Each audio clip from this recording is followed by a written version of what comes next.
Hey everybody, Livingston here. Today we're diving into another fun-filled episode of the Twilight Zone. This time it is Season 4, Episode 1, In His Image. Came out January 3rd, 1963. Another episode I haven't seen before, but I'm kind of curious what this season is going to entail because I know that the episodes are double the length, a lot like the Outer Limits, which is 46-minute long episodes.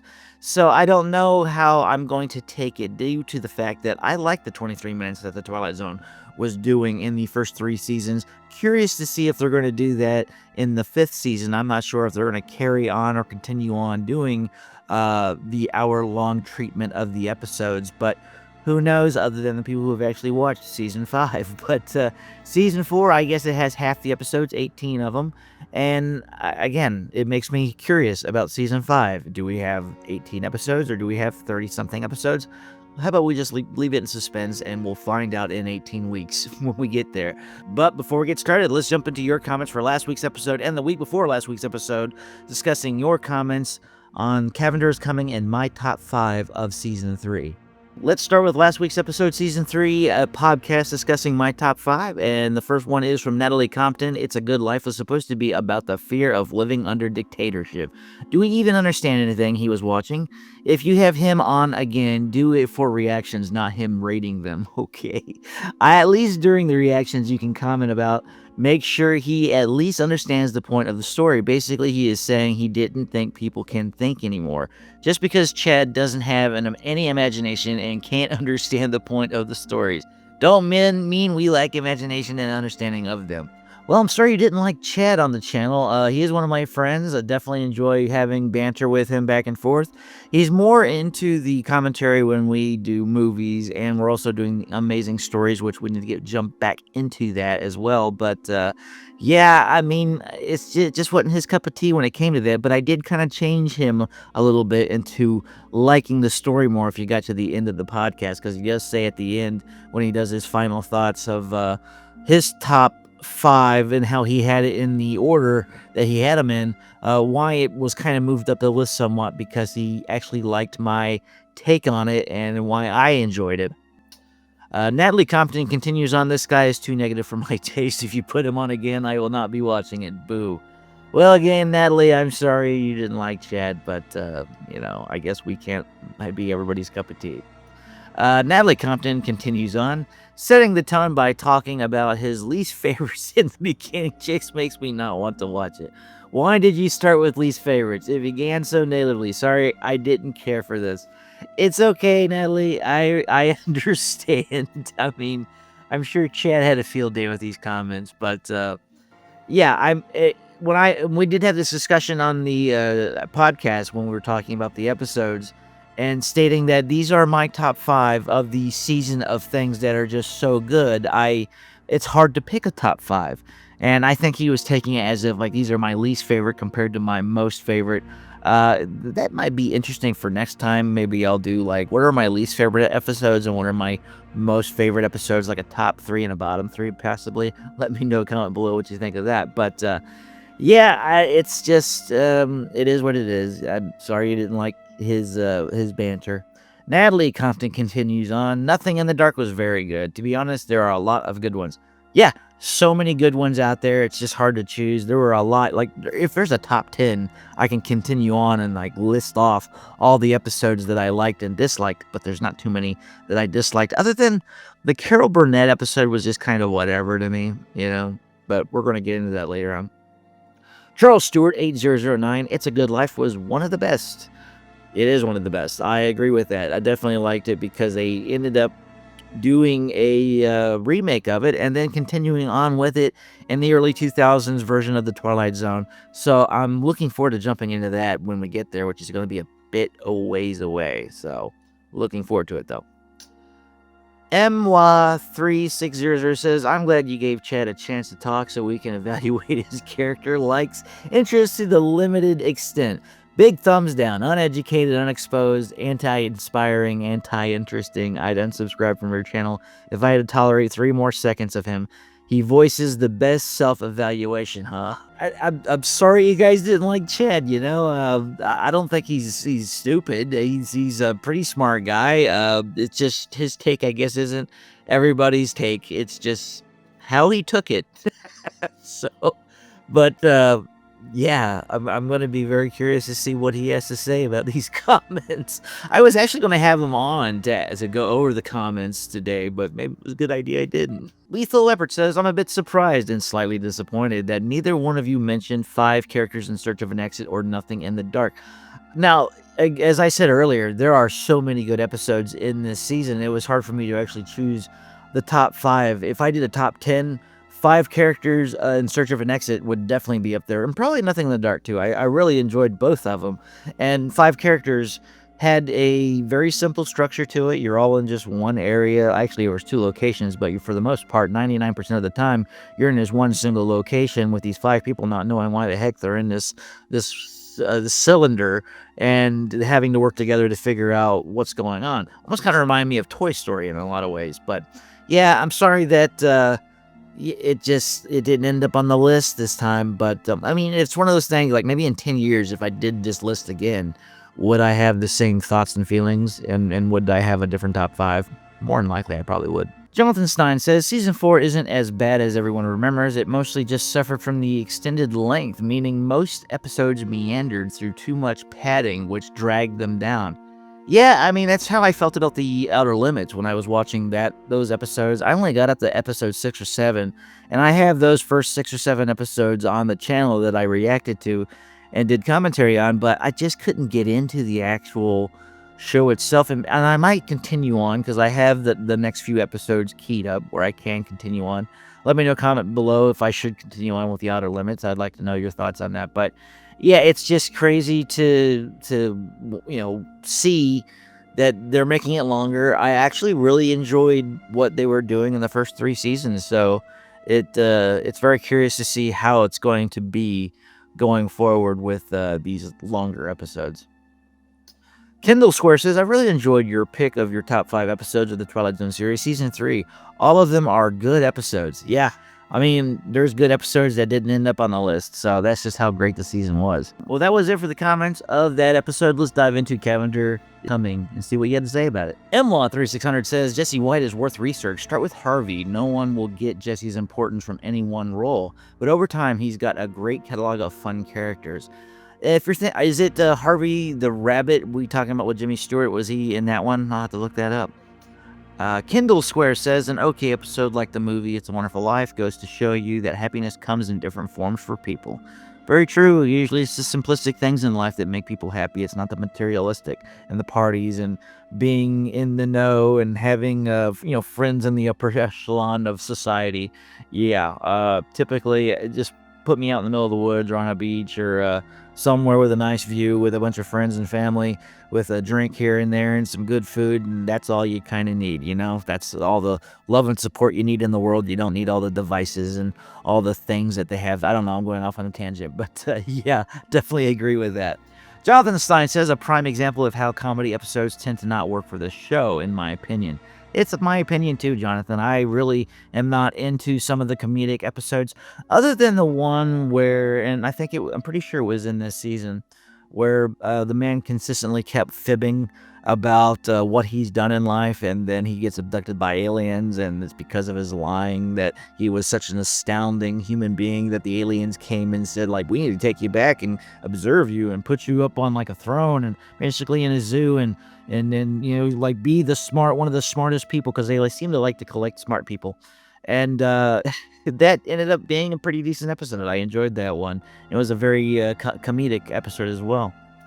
Jens Repberg 7968 says, the Twilight Zone episodes that lean too heavy into comedy and are just there for a guest star comedian to do their shtick through the whole episode mostly just don't land for me. I think the only one that worked for me was the Buster Keaton episode. Yeah, it was a pretty good episode as well. There were some funny elements. It was lighthearted. I definitely enjoyed the homage to the silent film era that Buster Keaton was very popular of being a part of. And I think it was probably one of his last things he maybe did when it came to doing anything in front of the camera, possibly. I don't know. I have to look that up. I could be completely wrong. But he was getting older, and he wasn't doing the vaudeville, kind of thing that was very popular in the teens and 20s. But yeah, very good episode. I agree. It was one of the better comedic episodes. From the Sideline says, in a letter to Carol just before the episode was telecast in May 1962, Rod admitted the show you did for us is not good. It's not bad, which makes it lousy. With a combination of talents like yours and Jesse's, it should have been walloping exceptional. That it isn't points up to the fact that you were done wrong by all concerned. The script, I guess, is part of the trouble, but even more culpable is the direction. This was quite the most heavy-handed, ham-fisted, squarest directing I've ever cried through. God knows when it's scheduled for, and I hope you'll be out on a ferry boat someplace and won't have to see it. I promise you that if given a second chance, I'll make it up. At least he wrote her a letter and said, like, I don't believe in this episode as being the best work of the Twilight Zone, so apologies, Carol Burnett. From the Sideline continues on. Originally, this was shown with a laugh track because CBS was interested in making this a series. Of course, it was rejected. The laugh track, however, remained in the 90s. A version without the laugh track was released on home video and in syndication. I don't really remember if the episode had a laugh track or not. I don't know.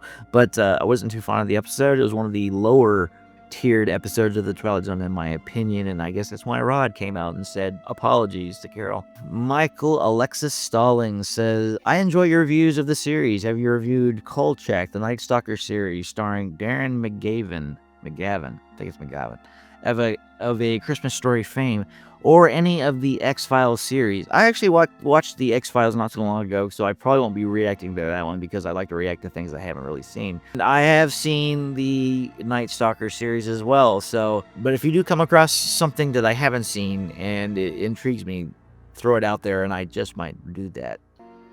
JD Lewis 3706 says, I like this episode much better when it was called Mr. Beavis. Yeah. Blue Black Purple says, this is one of 2 episodes of the Twilight Zone I had not seen before. Now is just 1 episode I have not seen. Well, I'm glad we're notching off those episodes off the list, so glad to be of service. Blue Black Purple continues on. The actor who played Polk, the angel who gave Cavender his assignment in this episode, is the same actor who played Miss Rel, the boss in the episode A Stop at Willoughby. I think A Stop at Willoughby is one of my favorite episodes of the entire show so far. Really caught me by surprise in the end. Sean Bumstead 1250 says, kind of a It's a Wonderful Life ripoff. Yeah, in a way, it's a bit of a ripoff. Well, that's it for all the comments. Thanks so much for them. Took us a little bit of a while to get through those comments, but let's jump in. Before we jump in, don't forget to like, share, and subscribe. Continue on to episode 156 of The Twilight Zone. So let's jump in to The Twilight Zone. New intro. Chesterton Hotel. The music kind of sounds like James Bond, like Dr. No when he's sneaking around.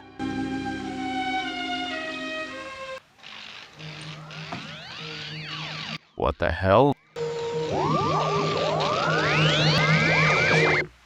Are you sick, young man? No. You look sick. My husband looked like that just before he died. Well, that's comforting. This morning, went to wake him up. There he was, sprawled out dead. Get away from me, old lady. Praise his good works. Do you read the book? Oh, yes, all the time. Chewing up that scenery. We may be a mile underground, but he hears every word. Oh dear. It's happening again. Perfect. You're perfect. Or if a soul touch any unclean thing, and if it be hidden from him, he shall also be unclean. Don't you want to be saved? No, I just want to be left alone. But we got to be saved first. No! Well, I think she made it. What you have just witnessed could be the end of a particularly terrifying nightmare. Well, they went with a simple transition. Too incredible to be real, too real to be a dream. It's called The Twilight Zone. Oh. In his image, smoking, it's good for you. Makes you big and strong. Get that harmonica going. Hey there. Like I belong to the Junior Woodchucks, and if you buy a 10-year subscription to the Ladies' Home Companion... Hi. Hi. Hey there. You ready? And willing? Willing? Well, that's always good. When you're not willing. Kidnapping at that point. Well, you look around for it, and I'll get you some coffee. Well, you're kissing a killer. It's not nice. Who's late? You're late. Oh, 45 minutes. Just remember, it wasn't my idea to leave at 5 o'clock in the morning. Therefore, you must have stopped someplace and had a few short beers. Well, you're long necks. What time is it? Yeah, I see, but I don't understand. Let's get abducted. So I roasted us a chicken. All right. Are you sure? Well, what? I mean, you know what you're doing? Yes, I do. And I am sound of mind. I'm going to visit a town that I have never seen before. For the purpose of marrying a guy I've known for exactly 4 days. Damn. Now, what's so odd about that? I mean, it does happen. Shouldn't you know more about me or something? I know your name is Alan Talbot. I know that you come from Corville, New York, and that you do scientific research on a bomb. So what's my favorite food? You're visiting New York City for the pure, morbid pleasure of it. Morbid. Bring death into it. Who answers to the name of Jessica Connolly. Right. And you are single. At the present. Think I'm going to like Corville? Maybe. Only if you happen to like great little towns full of warm, friendly people. You've only been gone a week, and already you're homesick. You will, and you'll love Aunt Mildred. Now, come on, quit stalling. Oh no. Happening again? Like an alien abduction or something? What's going on? No, it isn't right. Send me back. Back where? Walter. Alan. Alan, Wake him up. you were having a nightmare. You kept saying Walter. But he happens to be my brother. We keep him locked in the cellar. I don't like to think about it. Oh, idiot. I don't know any Walter. Hey, you big grouch. Settle down, buddy. Changing of the guard. I used to play here when I was a kid. Every time I ran away from home, I got just about this far. Love Alley, we used to call it. Great place for sparking the girlies. Oh, Alan, it's lovely. There's the New Brunswick Hotel over there. Look, that's where we buy our groceries. That's a fine old store. And the library's down on Oak Street. Very wholesome. There. Is what? Don't stop now. Alan, what is it? I don't know. Well, either I've got the worst memory in the world, or they put up a new building. In 1 week? But I tell you, young lady, they don't build buildings the way they used to. I don't know if it's that quick back then. I'll take you in the hotel and buy you a cup of coffee. Something I can do for you folks? Where's the restaurant? No, I mean the one here. What happened? You close? Never had one here. Dear Lord. Losing his mind. This is the New Brunswick. Yes, sir. Are you sure this is the right town? Of course I'm sure. Well, Alan, don't snap at me. It's as though 20 years have gone by. Everything's different. Now that I would recognize anywhere. You like it? Of course I do. It's charming. First thing we're going to do is paint it pink. Oh, why not purple? And Mildred! She's hard of hearing. And Mildred! You're not Aunt Mildred. What the hell? I'm Alan Talbot. Now, would you mind telling me who you are and what you're doing in my house? Crazy or something? Wait a minute. Where's Aunt Mildred? I'd start want to sidestep this marriage with the guy is this kind of loony. I've lived here for 9 years. I don't know anybody named Mildred, and I don't know you either. Wait. What the hell? Alan, what are you going to do? Call the police. Hi. Who'd you want to see? Who are you? Tell Mrs. Cook I'd like to use the phone, please. Mrs. Cook? Yes, please hurry. I'm sorry, Mrs. Cook doesn't live here. She died. What? Gets weird and weirder. 3 years ago, I think. 3 years. Wow. You aren't her cousin from Sweden, are you? I had lunch with Agatha Cook a week ago, just before I left for New York. I don't know what's going on, but I'm going to find out. That's it. That's where I work. A field? University of Corville, established 1912. My office is on the 2nd floor. You're nuttier than peanut butter, sir. I don't know what to think. For Pete's sake, I've made this drive twice a day for over 10 years. You think I'd forget? Maybe. Get everything all straightened out? Sure, I'm out of my mind. It's going to sound crazy, I know. You said it was as though Corville had aged 20 years. Well, maybe not in 1 week. What are you saying? I'm not sure. What if 20 years have gone by? Time travel? It's a possibility, isn't it? No, I thought about that. For one thing, it would make me at least 45 years old unless I left town when I was 10, except there aren't any records showing I ever went to Corville High. Well, what about your aunt? There's not a trace of evidence that a Mildred Talbot ever lived here. Where to now? The cemetery.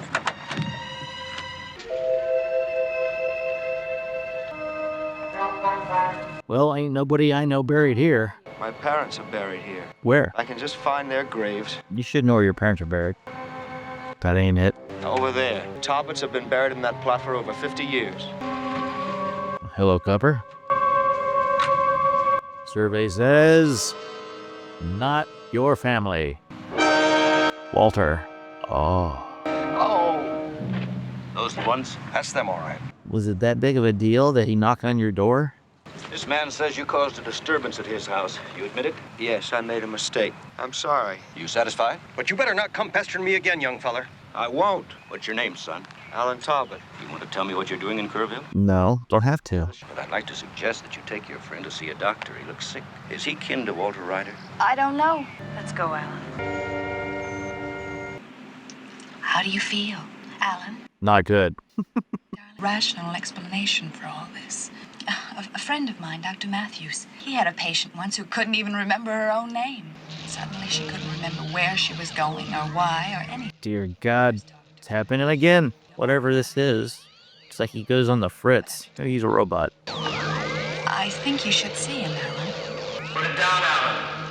Get away. Run! Stop the car! Look out, you'll kill me with that! Kill me with that! Kill! Is something transmitting into his brain to tell him to kill? Jess, can you give me a hand? I'm coming, Alan. You should probably leave. No! Jess, get away from me! Get in the car and drive away as quick as you can. No, I'll see you later at your apartment. Go now, Jess! Run! Yeah, you should probably go. It might save your life. Kill me! Kill me! Kill me!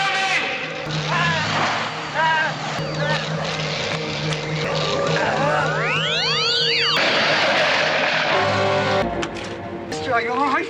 Are you all right, mister? I didn't see you. Honest, I came around the turn. I didn't see you. Is it bad? I don't know. Oh no. He's a robot.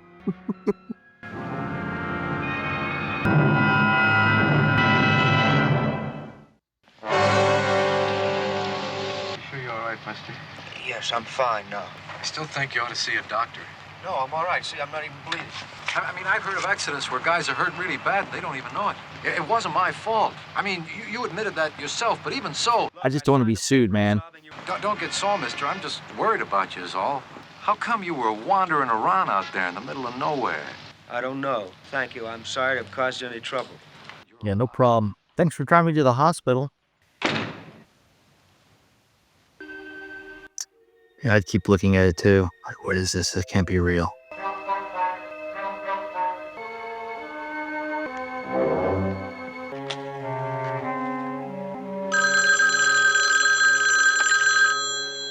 Yes?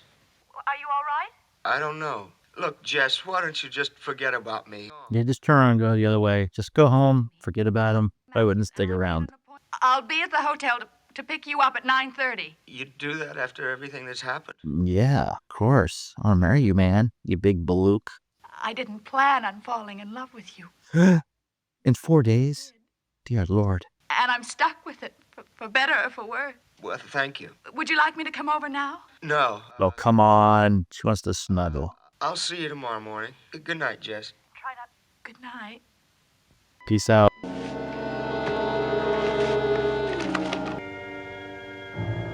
So what's the plan, Peter Pan?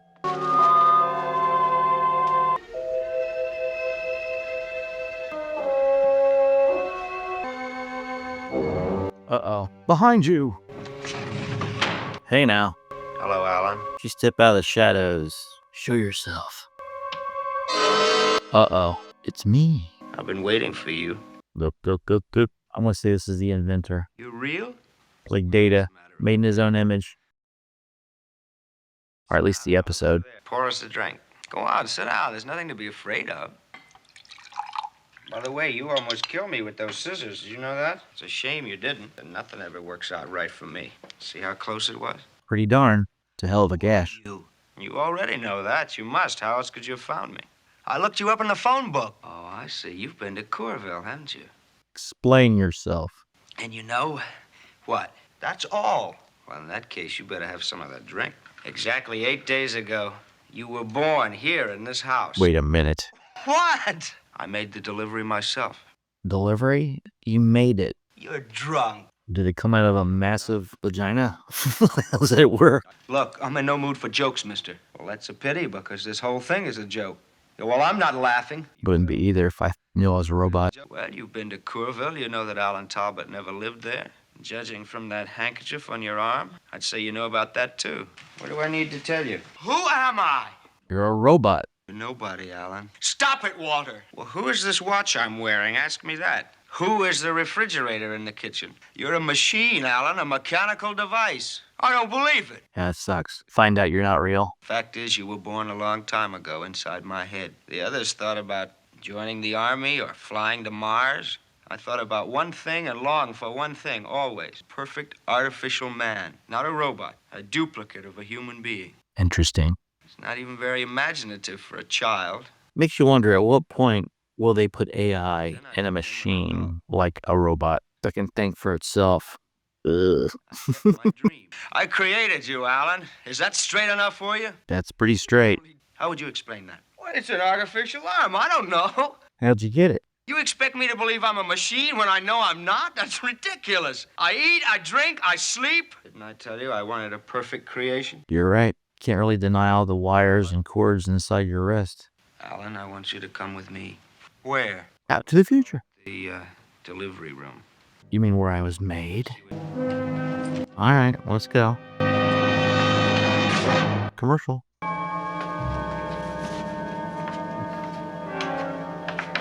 You know, when I was a kid, I was like, I want a place like this of my own, like a, not like a laboratory, but like a hideout, like the Bat Cave or something. What's in there? Oh, a bunch of Pac-Men. Yeah, it's just cruel now. Or is it? It's a machine. I don't know. It's one of those questions. Does a machine have a soul? Over here, Alan. Show me. Oh, duplicates. Alan Talbot the first, and Alan Talbot the second. Factory rejects. Why? Where did you get the money for all this? I'm rich. I told you, I'm a genius. I can't tell you how many times I failed and had to start over again. And you did this all by yourself? I'm afraid the day of the lone inventor is past. But of course, they didn't take the project seriously. To them, it was just a game. How would it be possible to create an entire nervous system? My creation had to have a memory, a past, a personality. Millions of intricate facets multiplied by millions. That's wonderful. Everything I know is made up. Yeehaw. I don't know what you're talking about. What do you mean you decided to use yourself? My own memories went into the cells. Some of my talent, some of my knowledge, bits and pieces of myself. Sweet. Oh, that's impossible. I'm me. This is my flesh. Non-conductive plastic. I admit it feels like flesh. Non-conductive plastic. I wonder if that's a real thing. You lived in Courville? Yes. For your past, I gave you my memories of the town. Some of them must have been inaccurate and incomplete. I left Courville 20 years ago. What about the university? Fictitious. I had to give you a job. Aunt Mildred. All the old ladies I've ever known rolled into one. Well, that's about it, Alan. The rest you can fill in, up to last week anyway. Didn't understand. You suddenly attacked me with a pair of scissors and then ran away. We're all potential murderers, Alan, all of us. You've wanted to kill? Of course, everybody has. I couldn't kill, no matter how much I might want to. With you, something went wrong. To put it even clearer, Alan, you're insane.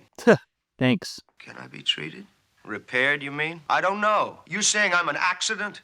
I'm afraid so. I told myself I wanted to make an artificial man. But I think what I really wanted was to build another Walter Ryder. That was my dream, a perfect version of myself. There's somebody else, Walter. We were going to be married next week. I'm sorry, Alan. Well, that's a great consolation. You sure you can't fix me? Nope, can't do it. I guess I didn't really think I'd succeed as well as I did. You're going to create another Alan Talbot. This one's going to be right. And for the first time in his miserable life, he's going to be happy. This is her name and address. But she'll be home now. Uh-oh. Malfunction. What's the matter, Alan? What is it? I'm short-circuiting, bro. Hey, you take it.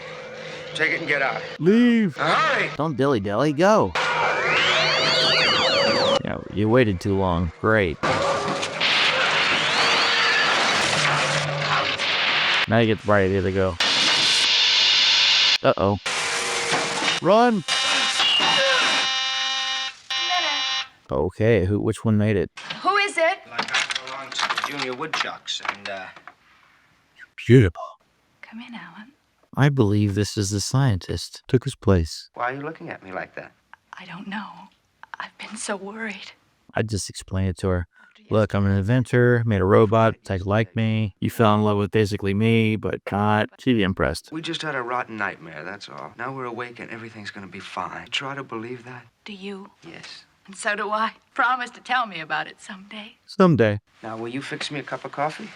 Would you like something to eat? How about a couple of Mother Connolly's hand-fried eggs? They're guaranteed to make a new man of. All right. Thank you. Yep. The robot was destroyed. It can be said that Walter Ryder succeeded in his life's ambition. There may be easier ways to self-improvement, but sometimes it happens that the shortest distance between 2 points is a crooked line through the Twilight Zone. Ooh. Pretty good episode. It was one of those episodes that makes you think about robots and AI and if it could possibly be a plausible thing where a robot would have some kind of consciousness. I don't know. Maybe we're getting to that at some point. I don't know. Who knows? But hopefully it doesn't turn into the Terminator. Enjoyable episode. Didn't really drag all that much. It kept me intrigued all the way through. Didn't know what was really going on until about halfway through the episode. I didn't feel like it drug at all. So one episode down, really enjoyed it. We'll see what goes on for the rest of the season, but let's dive into some trivia and see what it took to get this episode off the ground. Ellen Talbot collects money for the Junior Woodchucks, a fictional Boy Scout organization created by Carl Barks in 1951 for comic books involving Donald Duck. Todd's and Arthur Charles Beaumont briefly wrote stories for the same firm that published the Woodchuck stories. First of the fourth season episodes airing from January to May 1963, these episodes were 1 hour in length. CBS executives decided to switch the show's time for the single season. Okay, well, answer my question about season 5. The longer time slot allowed for hour-long episodes. First episode in which the opening segment features items such as a door, a window breaking, and flying doll. The RR train ran in Manhattan. It originated at Ditmars Avenue in Astoria, Queens, crossed into Manhattan at 59th Street, down Broadway into Brooklyn to 95th Street Bay Bridge. The title is a biblical reference from Genesis to that form that God gave to Adam, the first man. Genesis 1:27, so God created man in his own image. In the image of God he created him, male and female he created them. When the old lady in the subway stated the devil is always around, the devil's clothing ad is always within the sight of the rest of the scene. Alan and Jessica Carr as a 1960 Ford Sunliner convertible. George Petrie later played a judge in Shadowplay / Grace Note, 1986. Mary E. Ryder was born in 1883 and died in 1931. The user reviews for the season 4 episodes for the Twilight Zone mostly averaged half of the number of users' reviews for the episodes from the earlier seasons. The device on the wall in the robot lab was also used as part of the Krell machine in Forbidden Planet. That movie seems to steal. Keep coming up. I need to watch it at some point. Well, that's it for this episode. Let me know, comment below what you thought of it, and I will go over your comments in next week's episode. Until next time, see you later.